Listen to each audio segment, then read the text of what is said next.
Hi everyone, this is a technical analysis on USDJPY. Let's start with a fundamental overview first. The USD has been rallying steadily against most major currencies in the recent couple of weeks, although the catalyst behind the move has been unclear. A good argument has been that most of the moves we've been seeing the past 10 trading days were driven by deleveraging from strengthening yen. Basically, the squeeze on the carry trades impacted all the other markets. Given the magnitude of the recent appreciation in the yen and the correlation with many other markets, it looks like this could be the reason indeed. From the monetary policy perspective, nothing has changed as the market continues to expect at least two rate cuts by the end of the year and sees some chances of a back to back cut in November. The data continues to suggest that the US economy remains resilient, with inflation slowly falling back to target. Overall, this should continue to support the soft landing narrative and be positive for general risk sentiment.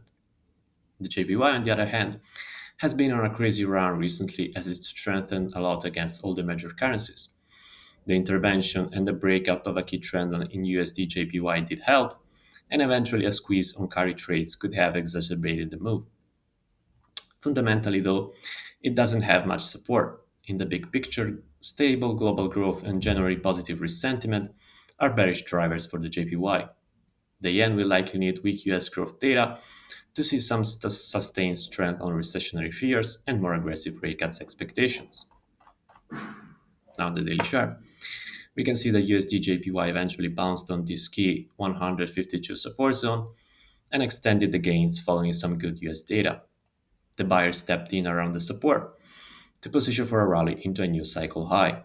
The sellers will need to see the price breaking below this support to increase the bearish bets into the next key level at 146.50. On the 4-hour chart, we can see that the sellers land on this downward trend line to position for a break below the support with a better risk to reward setup.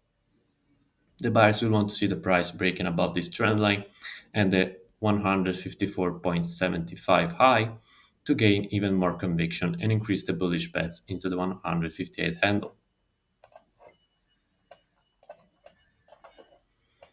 On the 1 hour chart, we can see that we have a strong support zone here around the 153 handle, where the price got rejected from several times in the past days. This is where the buyers are likely to step in with a defined risk below the zone to position for a break above the trend line. The sellers, on the other hand, will want to see the price breaking lower to increase the bearish bets and target a break below the key 152 support. These red lines define the average daily range for today. For the upcoming catalysts, tomorrow we have the US job openings and the US consumer confidence reports. On Wednesday, we have the BOJ policy decision, the US employment cost index, and the FOMC policy decision. On Thursday, we get the latest US jobless claims figures and the US ISM manufacturing PMI. Finally, on Friday, we conclude the week with the US NFP report.